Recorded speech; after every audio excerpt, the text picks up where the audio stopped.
ట్రంప్తో అమీతుమీకి సిద్ధమవుతున్నారు ప్రధాని మోదీ. వచ్చే నెలలో అమెరికాకు మోదీ పైన ఉండబోతోంది. సెప్టెంబర్ 23న యుఎన్ జనరల్ అసెంబ్లీ సదస్సు జరగబోతోంది. ఈ నేపథ్యంలో అమెరికాలో మోదీ పర్యటించే అవకాశం ఉంది. అమెరికా పర్యటనలో భాగంగా ట్రంప్తో కూడా భేటీ అయ్యే అవకాశం ఉంది. టారిఫ్లపై ట్రంప్తో చర్చించే ఛాన్స్ ఉందంటూ అంచనా వేస్తున్నారు. టారిఫ్లతో భారత్పై ట్రంప్ అక్కస్సు వెళ్ళగక్కుతున్న వేళ 50% టారిఫ్లు వేసిన నేపథ్యంలో ట్రంప్ టారిఫ్లకు సంబంధించి భారత్ ఆగ్రహం వ్యక్తం చేస్తుంది. ఈ నేపథ్యంలో మోదీ పర్యటనలో భాగంగా ట్రంప్తో భేటీ అయ్యే అవకాశం ఉంది అంటున్నారు. ఖచ్చితంగా ఇప్పటికైతే సమాచారం లేకపోయినప్పటికీ భేటీ అవుతారని, భేటీ అయ్యే అవకాశాలు అయితే క్లియర్గా కనిపిస్తున్నాయి. ఐక్యరాజ్య సమితి సమావేశం కోసం మోదీ న్యూయార్క్ వెళ్ళబోతున్నారు. అక్కడ ట్రంప్తో భేటీ అవుతారు అంటున్నారు. అయితే ఇప్పటికే 50% టారిఫ్లు వేస్తున్నారంటూ ట్రంప్ ప్రకటించిన విషయం మనం చూసాం. ఇప్పటికే 25% అమల్లోకి వచ్చిన విషయం కూడా చూస్తున్నాం. ఈ నేపథ్యంలో భారత్తో ఎంతకైనా కయ్యానికి సిద్ధమవుతున్న తరుణంలో పాకిస్తాన్ లాంటి దేశాలు, మునీర్ లాంటి ఉగ్రవాద నాయకులు అమెరికాలో కూర్చొని భారతదేశం మీద అణుబాంబులు వేస్తామని బెదిరిస్తున్న తరుణంలో రష్యాది భారత్ది డెడ్ ఎకానమీ అంటూ కామెంట్స్ చేస్తూ భారతదేశాన్ని చాలా తక్కువ చేసి చూసే ప్రయత్నం జరుగుతున్న తరుణంలో మోదీ పర్యటన ఖచ్చితంగా చాలా కీలకంగా మారింది. అక్కడికి వెళ్ళిన తర్వాత ట్రంప్తో ఖచ్చితంగా భేటీ అయ్యే అవకాశాలు కనిపిస్తున్నాయి. ఈలోపు ట్రంప్కి సైతం క్లారిటీ వస్తుంది ఖచ్చితంగా వచ్చే నెల లోపు అంటే జరుగుతున్నటువంటి పరిణామాలు. మరోవైపు రష్యా అధ్యక్షుడితో శుక్రవారం భేటీ అవ్వబోతున్నారు ట్రంప్. రష్యా అధ్యక్షుడితో మాట్లాడబోతున్నాను అంటున్నారు. చాలా గొప్ప దేశం, ఎదగడానికి బాగా అవకాశం ఉన్న దేశం పాడు చేసుకుంటున్నారు. రష్యా ఇప్పటికే బాగా పాడైపోయింది. భారత్ మీద టారిఫ్లు వేయడం వల్ల రష్యా నష్టపోయిందంటూ ట్రంప్ మాట్లాడుతున్నటువంటి మాటలు మనం చూస్తున్నాం. భారత్ మీద నిజంగా 50% పన్నులు వేయడం వల్ల రష్యాకు వచ్చిన నష్టం ఏంటి? ఏ విధంగా రష్యా నష్టపోయింది? నిజంగా ఇక్కడ నష్టపోయింది అమెరికా. అమెరికాలో ఉన్నటువంటి భారతీయులు నష్టపోయారు, లేదంటే అమెరికా నష్టపోయింది. అంతకుమించి ఏమి నష్టం జరిగింది? భారతదేశంతో బిజినెస్ లేకపోతే అమెరికా కదా నష్టపోయేది. అతి తక్కువ టారిఫ్లతో ఏ ఇబ్బంది లేకుండా మనతో ఇన్నేళ్ల పాటు బిజినెస్ చేసుకుంటున్నారు కదా. అందుకే కదా ఇప్పుడు వాళ్ళ వ్యవసాయ ఉత్పత్తులు మన మీద రుద్దడానికి ప్రయత్నాలు చేస్తున్నారు.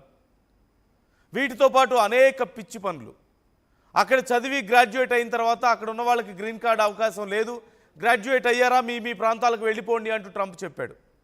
అలాగే H1B వీసాలకు సంబంధించి పూర్తిగా నిలిపివేసిన విషయం మనం చూసాం అప్లికేషన్స్ని.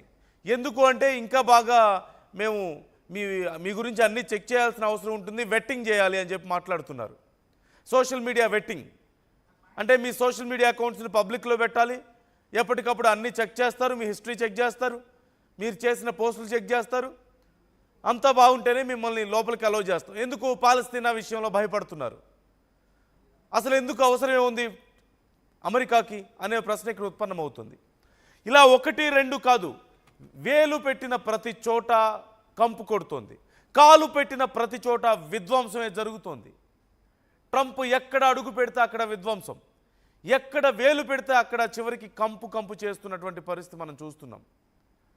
మునీర్ లాంటి ఒక ఉగ్రవాద దేశ సైనిక అధ్యక్షుడు అమెరికాలో కూర్చొని సగం ప్రపంచాన్ని నేను నాశనం చేస్తానని మాట్లాడుతున్నాడు. భారతదేశం మీద అణుబాంబులు వేస్తానని మాట్లాడుతున్నాడు. భారతదేశం సింధు జలాల మీద ప్రాజెక్టులు కడితే వాటిని క్షిపణులతో పేల్చేస్తామని చెప్పి మాట్లాడుతున్నాడు. కానీ ఒక్క విషయం మాత్రం కరెక్ట్గా చెప్పాడు. భారతదేశం చాలా కాస్ట్లీ కారు, హైవే మీద చాలా వేగంగా ప్రయాణిస్తున్న కాస్ట్లీ కారు.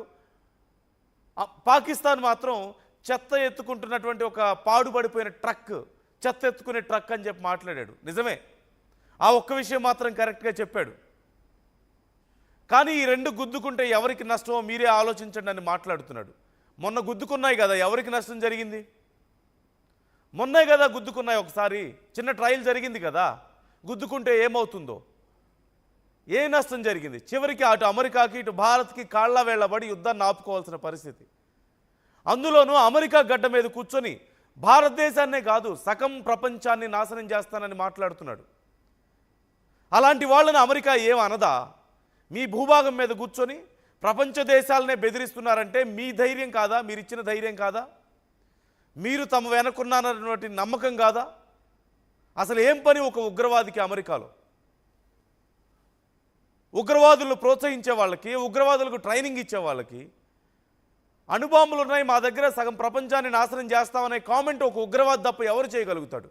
ఉగ్రవాదులు చేస్తున్న పని అదే కదా.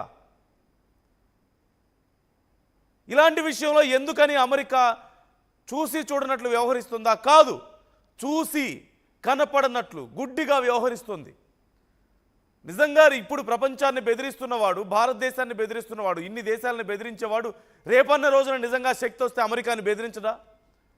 గతంలో లాడెన్ విషయంలో ఏం జరిగింది? బిన్ లాడెన్ని ఎవరు ప్రోత్సహించారు? చివరికి ఎవరు నష్టపోయారు? అమెరికా బుద్ధి ఇటు పాకిస్తాన్ బుద్ధి తెలియదా?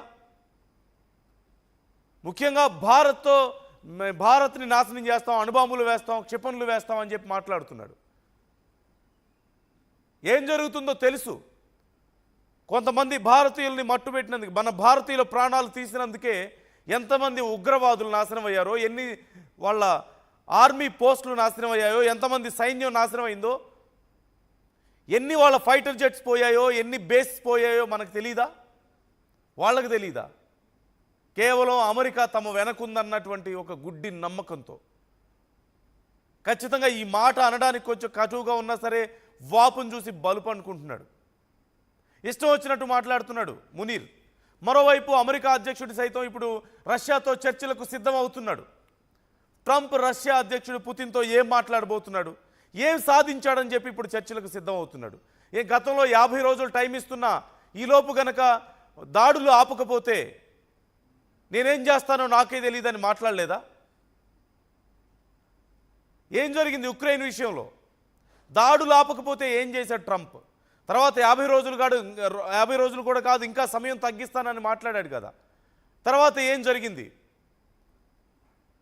భారతదేశం మీద సుంకాలు వేశారు కదా, రష్యా నష్టపోయింది అంటున్నారు. ఏం నష్టపోయింది? ఇంకా ఎక్కువ బలపడుతుంది భారత్ రష్యా బంధం. భారత్కి ఇంకా తక్కువకి ఫ్యూయల్ ఇవ్వడానికి రష్యా రెడీ అవుతుంది, గ్యాస్ ఇవ్వడానికి రష్యా రెడీ అవుతుంది. ఏం జరిగింది నష్టం? ఏమీ జరగదు. చిన్న చిన్న ఇరాన్ లాంటి దేశాలనే ఏమీ చేయలేక చివరికి వాళ్లతో కూడా చర్చలకు సిద్ధమవుతున్నటువంటి పరిస్థితులు. బ్రెజిల్ లాంటి దేశాలు నువ్వేం చేసుకుంటావో చేసుకో అని బెదిరిస్తే ఏమీ చేయలేక చేష్టలు ఉడిగి చూస్తున్నటువంటి పరిస్థితులు కనిపించట్లేదా? ఓ పక్క హౌతీలు ఇష్టం వచ్చినట్లుగా వాళ్ళ జలాల్లోకి మా ప్రదేశంలోకి వస్తే మేము పేల్చేస్తాం, మీ యుద్ధ విమానాలు పేల్చేస్తాం, మీ యుద్ధ నౌకలను పేల్చేస్తామంటే ఏం చేయగలుగుతున్నారు?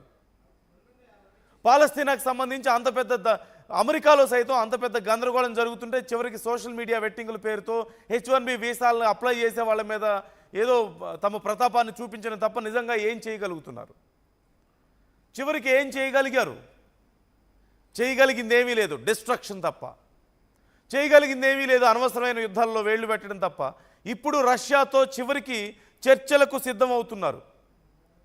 ఏమీ చేయలేక, ఏమీ మాట్లాడలేక, తామిచ్చిన గడువులోపు రష్యా తమ మాట వినక, అలాగని ఏమీ చేయలేక చివరికి చర్చలకు సిద్ధమవుతున్నటువంటి పరిస్థితి మనం చూస్తున్నాం. రేపో మాపో భారత్ విషయంలో కూడా అదే జరుగుతుంది ఖచ్చితంగా.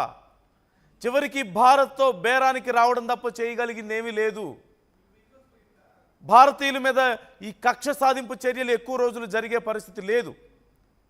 ఇప్పటికే ఉన్నటువంటి సర్వీసులు, భారత్ విమాన సర్వీస్